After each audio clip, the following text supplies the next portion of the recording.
Brought to you by Vega, powered by Sensodyne and Vinyl. Grow ZFC. Associate sponsor UltraTech cement. તે મુજબ યુપીની જે વાત થઈ રહી હતી, કારણ કે યુપી અને મહારાષ્ટ્રે જ ભાજપની ગેમ બગાડી અને ત્યાં કોંગ્રેસ અને યુપીમાં અખિલેશ પણ પ્લસ જોવા મળ્યા, જેથી કરીને ઇન્ડિયાની સ્થિતિ ખૂબ સારી થઈ. જો ગુજરાતની વાત કરવામાં આવે તો ગુજરાતમાં ગેનીબેન ઠાકોરે ત્રીજી વાર હેટ્રિક થતાં ભાજપની અટકાવી છે. પરંતુ હિરેનભાઈ, સવાલ એ થાય કે જુઓ, જે સમયે કોંગ્રેસ 2014 પહેલાંની વાત કરવામાં આવે તો બેકી સંખ્યામાં તો ગુજરાતમાં પણ પરફોર્મ કરતી હતી. સ્થિતિ એટલી કપરી થઈ ગઈ કે આજે એક બેઠક આવે છે તો હાશકારો થાય છે. આટલી હદે કોંગ્રેસ હાંસિયામાં ધકેલાઈ ગઈ?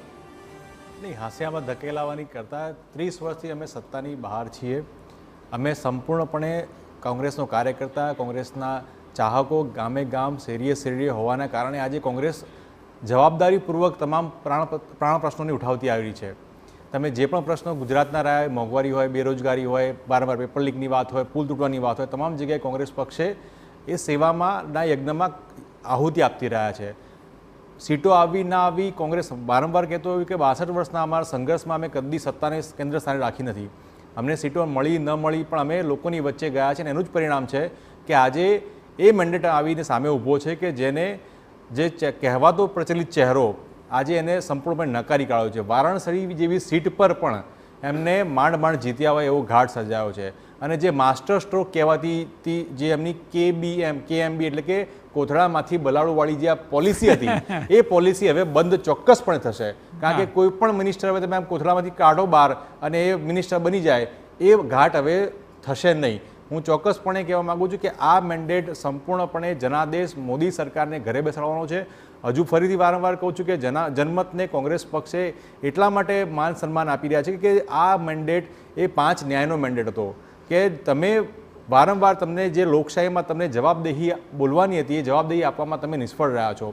જ્યારે એથ્લીટ્સને તકલીફ પડી ત્યારે તમે મૌન રહ્યા, જ્યારે ખેડૂતોને તકલીફ પડી ત્યારે તમે મૌન રહ્યા, જ્યારે યુવાનોને તકલીફ પડી ત્યારે તમે મૌન રહ્યા. એટલે આ તમામ બાબતે જ્યારે તમે મૌન રહેતા હો ત્યારે આજે જે મૌન જે મતદારો હતા એ લોકોએ આજે રંગ બતાવ્યો છે અને પોતાની વાત રજૂ કરી છે. અને આ લોકશાહીની આ તિલસ્મા એ જ બતાવે છે કે અત્યારે હાલમાં એમને ગઠબંધન કરીને હવે એનડીએને જીવતું કરવું પડ્યું, જે અત્યાર સુધી મૃતપ્રાયમાં હતું એને જીવતું કરવું પડી રહ્યું છે. સવાલ એ છે ઘનશ્યામભાઈ કે જે વાત મારા સંવાદદાતા કિંજલે પણ કરી અને જે અગાઉ આપણે ચર્ચી, આપને લાગે છે વર્કિંગ પેટર્ન હવે બદલવી પડશે? કારણ કે જે હિરેનભાઈ તો પ્રહારના ભાગરૂપે ભાજપને કહે, પરંતુ અચાનક નવા નામ સરપ્રાઇઝમાં આવી જવા, કોઈ રાજ્યના મુખ્યમંત્રીઓ બનાવી દેવા, કોઈ મિનિસ્ટરો બદલાઈ દેવા, હવે એવું નહીં થાય. કારણ કે એ સરપ્રાઇઝવાળી વાત ગઈ, સ્પષ્ટ બહુમત નથી, એટલે વર્કિંગ પેટર્ન બદલવી પડશે. કોઈ પણ રાજકીય પાર્ટીએ સમયે સમયે મનોમંથન કરીને જ્યાં પણ કોઈ એની નાની મોટી ભૂલ હોય, ચૂક હોય, સુધારો કરવા જેવું હોય એ કરવું જોઈએ અને એમાં મનોમંથન પણ થશે અને કરશે. પણ તમારા અને ભાઈશ્રી હિરેનને કહું કે તમે સ્વીકાર્યું કે 30 વર્ષથી તમારી અહીંયા સરકાર નથી અને તમે કહો છો કે અમે સેવા કરી છે. સેવા કરી હોય તો ચોક્કસ લોકો તમને મત આપે, પણ આપણે ક્યાંય કોઈ જોડે લોકો જોડે ગયા જ નથી, કંઈ કર્યું જ નથી. અને ભારતીય જનતા પાર્ટીને ગુજરાતમાં 5 વિધાનસભાની સીટો ઉપર ભારતીય જનતા પાર્ટી લડ્યું, એમાં ભારે બહુમતીથી 5 ધારાસભ્યો ચૂંટાણા.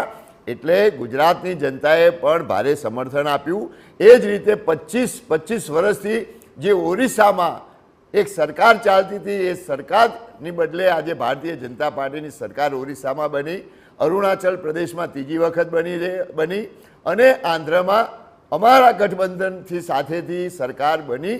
એટલે આ દેશની જનતાએ ભારતીય જનતા પાર્ટીને અને એનડીએને સ્વીકારી છે. કોંગ્રેસ તો હજુ 10 વર્ષે પણ 2 આંકડામાં જ રમે છે, નર્વસ 90 ઉપર છે અને હજુ મને નથી લાગતું કે આવનારા વર્ષોમાં કે આવનારા દિવસોમાં એમની ક્યારેય સરકારો બની શકે જે સ્થિતિમાં છે. અનેક પક્ષો ભેગા થયા પછી પણ 234 જે આગળ નથી વધી શક્યા.